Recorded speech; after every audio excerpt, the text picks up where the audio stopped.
El libro de Levítico.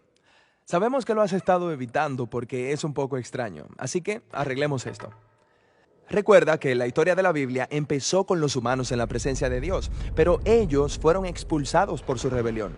Sin embargo, Dios quiere relacionarse con nosotros, así que Él elige a una familia a la que usará para traer al mundo de nuevo a su presencia. La presencia de Dios viene a morar en una tienda justo en medio de Israel. Eso es genial. Pero se crea un problema. Por ser tan intensa, Moisés no puede entrar, y los otros sacerdotes que entran de manera inapropiada mueren. Pero espera, si la presencia de Dios es buena, ¿cómo es que de repente es peligrosa para la gente? Piénsalo de esta manera. La presencia de Dios es como el sol, es puro poder y bondad. Cuando algo mortal y corruptible se acerca a un poder tan puro, es destruido. La palabra santidad se usa en Levítico para describir la presencia pura y poderosa de Dios, que como el sol es tanto buena como peligrosa. El punto de Levítico es mostrar cómo los israelitas corruptos pueden vivir cerca de la bondad de Dios sin ser destruidos. En el libro hay 3 formas en las que esto va a funcionar. Van a parecerte extrañas, pero aguanta ahí con nosotros un momento. La primera son los rituales. La segunda es la idea del sacerdocio. La tercera es un conjunto de leyes de pureza. Este libro está dividido en 7 secciones. Cada solución es desarrollada en 2 secciones del libro. Los rituales están aquí. Los sacerdotes están aquí y las leyes de pureza van aquí. La primera solución, los rituales, involucra muchos sacrificios de animales. Así que Levítico empieza con instrucciones detalladas sobre cómo hacer estos sacrificios. Algunas son formas de decirle gracias a Dios. Otras son simplemente formas de decirle lo siento. Aquí al final del libro hay más rituales. Estos son acerca de cómo guardar los días sagrados y los festivales. Todos son celebraciones que vuelven a contar alguna parte de la historia de cómo Dios rescató a Israel y los separó de las demás naciones. La segunda solución al problema de santidad tiene que ver con los sacerdotes. Estar directamente en la presencia de Dios es realmente peligroso, así que Él designa a los sacerdotes como representantes especiales que pueden entrar en su presencia a nombre de otros. En esta sección tenemos una historia de cómo los sacerdotes son ordenados al sacerdocio. Luego, esta otra sección explica este conjunto de altos estándares por los que los sacerdotes deben vivir, porque ellos trabajan muy cerca de la presencia de Dios. La tercera solución en el libro es acerca de las leyes de pureza. Esta es por mucho la cosa más difícil de comprender. Por ejemplo, en esta sección estamos realmente preocupados por saber si eres limpio o sucio. Otra forma de decir eso es ser puro o impuro. Aquí está lo que necesitamos saber para entender esto.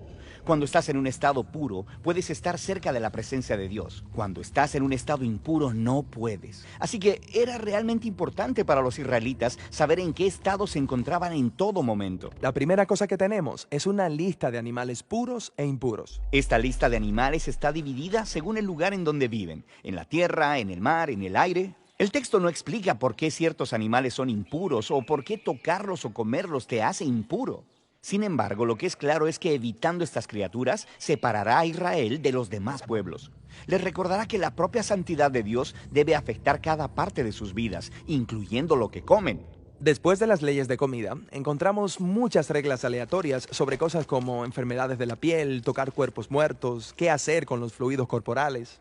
Pero no son aleatorias. Todas estas son cosas que los israelitas asociaban con la vida y la muerte, que son cosas sagradas porque Dios es el autor de la vida. Está bien, pero el solo tener contacto con estas cosas te hace impuro. Así es, pero debemos tener en mente que no está mal ni es pecaminoso estar ritualmente impuro.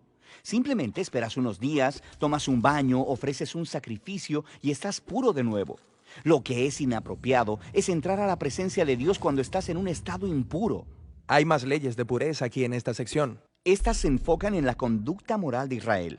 Estas son leyes sobre justicia social, relaciones saludables, tener integridad en el sexo. Vivir bajo esas leyes hará de Israel un pueblo moralmente puro que puede vivir cerca de la presencia de Dios. Esas son las 3 soluciones. Probablemente notaste que rodean el centro de este libro. Es ahí donde encontramos un ritual realmente importante llamado el Día de la Expiación. Sí, Israel ya es una tribu grande. Es probable que haya mucho pecado sucediendo desapercibido y que nadie está enfrentando. Así que una vez al año los sacerdotes tomarían 2 cabras. Una de esas cabras es matada y su sangre es llevada hasta la presencia de Dios, donde simbólicamente cubre o expía el pecado de Israel. Eso es un poco extraño.